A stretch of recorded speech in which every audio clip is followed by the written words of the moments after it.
국회가 과연 뭐 이런 물론 자기 머리 못 깎는다라는 속담도 있긴 합니다만 쉽지 않을 것 같습니다. 국회가 특활비 내역을 공개하려는 법원 판결에 항소하기로 했다. 항소 비용에 뭐 수천만 원을 썼다면서요? 그러니까 일단 지난달에 그러니까 20대 국회 특수활동비도 공개를 하라라고 지금 소송을 건 겁니다. 근데 이게 문제가 뭐냐면 지난달에 지금 얘기가 나오게 되는 계기가 2011년부터 13년까지 국회 특수활동비 내역이 공개가 되면서 지금 이 문제가 불거진 거 아니겠습니까?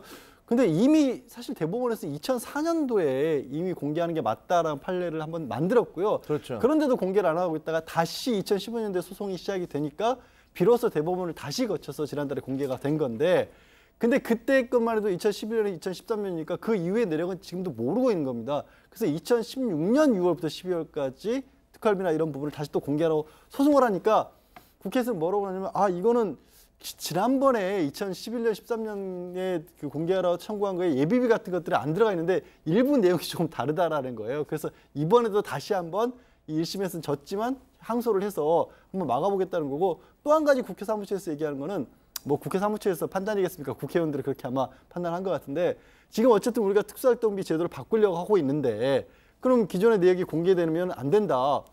이게 무슨 말인지를 모르겠어요. 기존의 내역이 공개되는 것과 앞으로 제도 개선이 되는 것과 무슨 말인지 모르겠는데 하여튼 이런 식으로 한 4차례가량 소송을 하면서 2천만 원이 넘는 돈을 소송 비용으로 지출했고 그나마도 일부는 이제 어떻게 보면 사적으로 그러니까 개인 대형 로펌을 선임하는 바에 돈을 좀 많이 썼다라고 합니다. 왜냐하면 이제 정부에서는 정부 일을 대신하는 로펌이 있거든요. 정부 법무공단이라고. 그것을 이용하지도 않고 그냥 대형 법무법인에 돈을 썼다는 거죠. 일각에서는 지금 문희상 국회의장도 무슨 예를 들면 무슨 뭐 해외여행을 간다든가 특활비를 쓴 것과 관련이 있어서 국회의장이 그 관련돼 있기 때문에 못하고 있는 거 아니냐 뭐 그런 얘기도 나와요. 그거는 이제 피감기관의 지원을 받아서 해외 출장을 간 케이스. 이제 특활비는 아니죠. 예, 그건 특활비가 아니고 이제 그 국민권익위원회에서 의원 38명인가요? 네. 그러니까 피감기관의 지원을 받아서 해외 출장을 한 부적절한 사례가 있다라고 했는데 그러면 그 명단을 공개를 해야 되는데 지금 뭉개고 있거든요, 국회가. 네.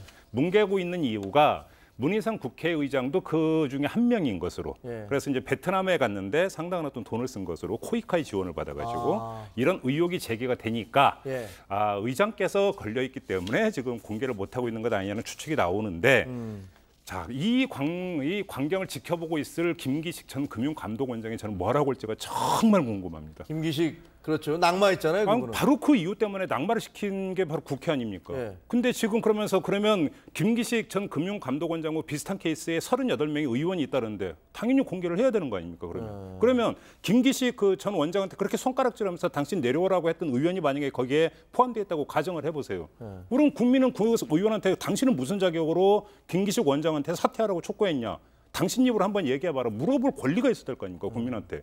기회를 줘야 될 거 아니에요. 근데 왜 뭉개냐면 완전 이중잣대네요. 그렇죠. 어떻게 보면 운이 나쁘면 걸려서 뭐 낙마하고 국회는 뭐 무풍지대다 이건가요? 아무렇지도 않은 거예요. 운이 나쁜 게 아니라 재수 없으면 걸린다. 이렇게 돼버리는 거니까 이거는 말이 안 되는 거죠, 그러니까. 사무처가 항소한 이 문제는 저는 이제 최근에 다시 이제 그 취임하신 그 문희상 의장님이나 또 유인태 사무총장님이 좀 이렇게 정리를 하실 필요가 있을 것 같아요. 문 의장님도 좀 전에 그 피감기관 경비 이 문제 말고 특활비 부분에 대해서는 문 의장님도 주머니 돈이든 삼지돈이든 안 된다라고 뭐 분명히 말씀하셨다고 제가 들었거든요.